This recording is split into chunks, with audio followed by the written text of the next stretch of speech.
Hello, you wonderful people, and welcome to another episode of SuperFantaFi. This being a show where I talk about TV shows of the supernatural, fantasy, and or science fictional genre. For today's episode, I'm going to talk about The Beginning After the End, Season 1, Episode 3. Great episode. A lot of really interesting things went down in this episode, so let's break it down. Very sad episode. I kind of wasn't expecting it to be what it was, but obviously we get a semi-introduction to Sylvia. We don't really know much beyond what we kind of see about Sylvia later on when it's revealed, but the teaser at the end, the post-credit sting at the end of episode 1, I'm like, oh, are you a bad guy? But then like the post-credit scene of episode 2, I'm like, no, you might be a good guy. I'm not sure how this is going to go considering she knows who Arthur is, but she's basically helping him recover.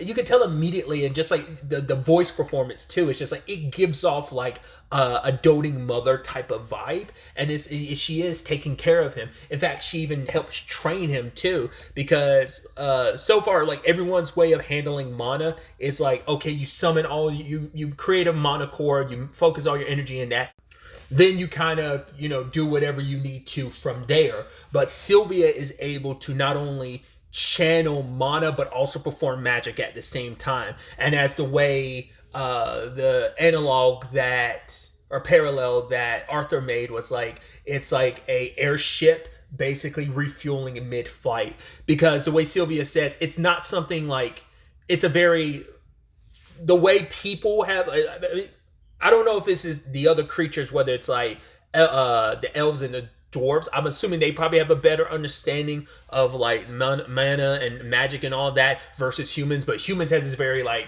restrictive way of thinking about it, when in actuality there's more complexity to how that whole thing operates. And the way she made it sound like there are other creatures out there, like I said, probably dwarves and elves, but probably other things too, because she's not a dwarf or elf that's able to do that. So while Arthur is building up his strength and everything, she basically asks him the question, like, if I teach you this, if I help make you stronger, what are you going to do with it? And he's like, I want to get stronger so I can kill anyone that threatens anyone that's precious to me, which obviously coming from the Mark Grayson playbook, if you're caught up with Invincible, or, where the show isn't, not the comic, because obviously the comic's been done, but still.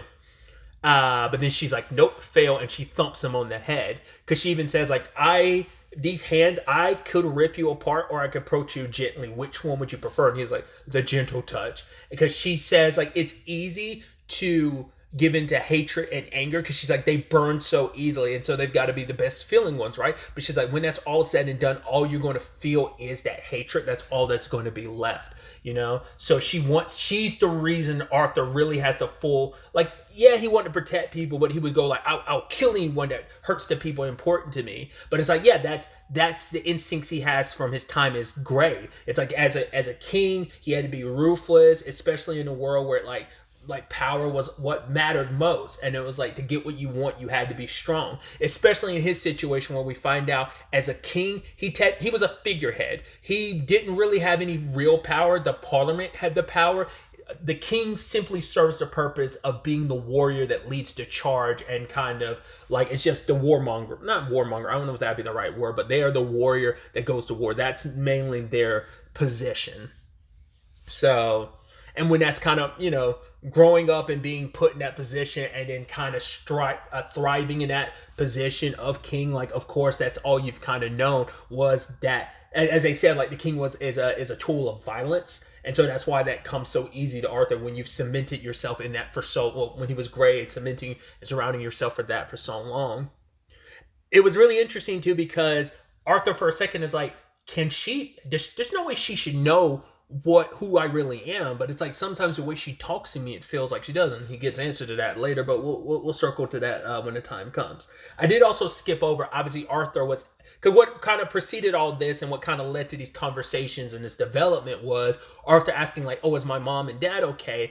And Sylvia lets him know like, yeah, they are okay. They left a couple of days ago. He's like, good. And he starts crying. And even on the inside, Gray's like, I actually am legitimately happy to know that they're okay, because they have become important to him, their family and stuff. So, but when Arthur changes his mind about how he's going to approach everything, it's like, I will protect the people that matter to me. And it's like, good, perfect score. And she teaches him but suddenly someone looking exactly like Sylvia ends up showing up and they attack her. Because periodically when we cut to Sylvia, we would see like this red, like thing at her core, and I was wondering if she's like sick or hurt because she did say she can't leave here. So I thought like she like legitimately couldn't leave here. I thought she was bound here or something, but it seems like no, she was hiding out from this other person. We never even found out who they were, but they were coming after Sylvia, and it's like, are you going to join my side or am I going to have to like rough you up? Because it didn't seem like their intention was to kill her. It was like, right, we need to kind of be in unison together.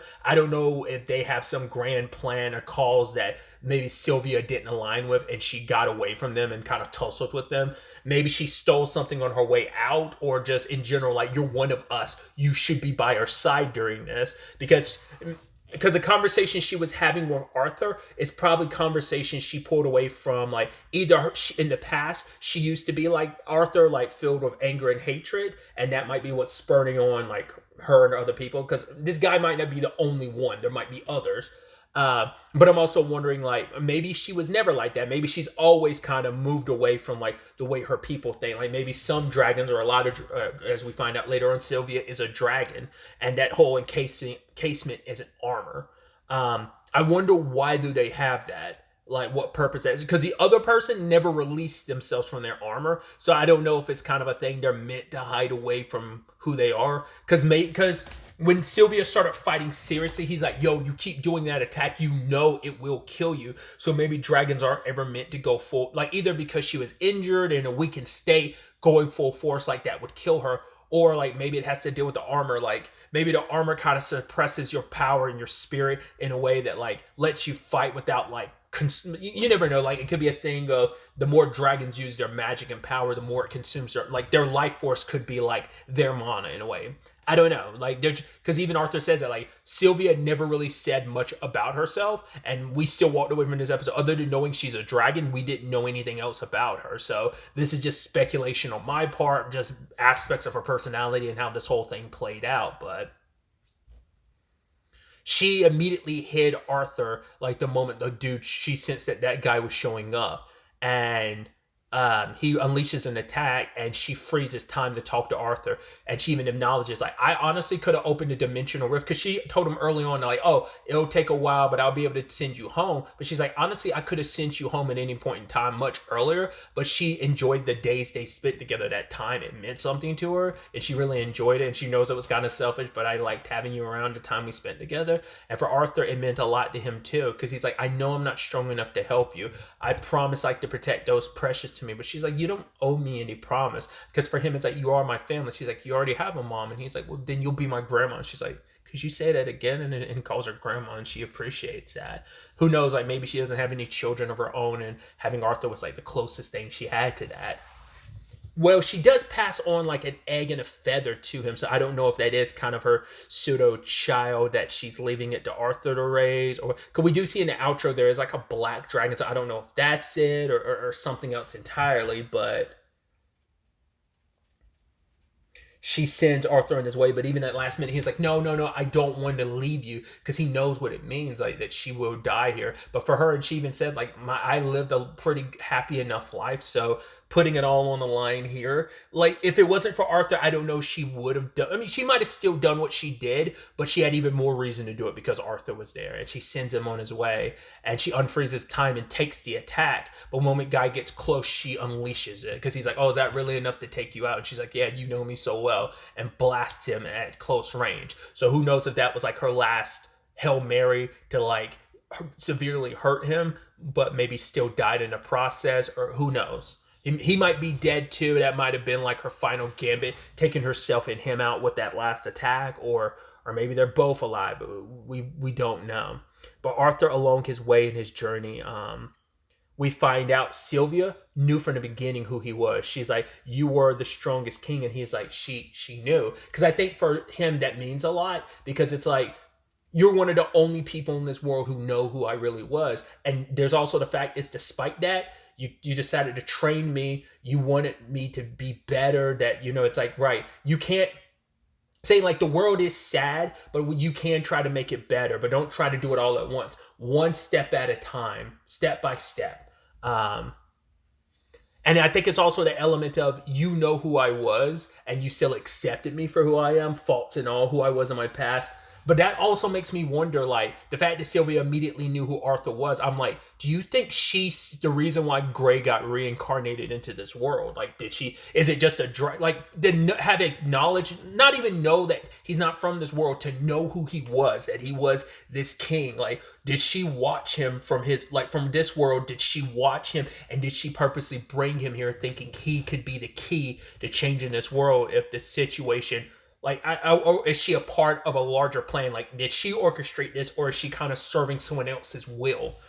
It feels like that is the case. But Arthur will remember this whole situation. This experience helped him grow, and it's put him on the path that I think sets him forward for the rest of the series. So it's definitely, because she even says, like, he's not going to be immediately where he kind of wants to be. So I'm assuming, because where they are is kind of a little outside the human kingdom territory. So I think this might be closer to the elven territory, if I'm not mistaken, but I could be wrong, like where they were at. So some very fascinating developments. It's going to be interesting to see where things pick up with Arthur next episode, and maybe get some. I mean, it might be a while before we find out, like, what all that stuff with Sylvia and that other dude was. There's also those other, like, smaller moments in the episode where you're just like, you're cutting to, like, it seemed like a mom and a child talking. I'm like, I don't think that was Sylvia,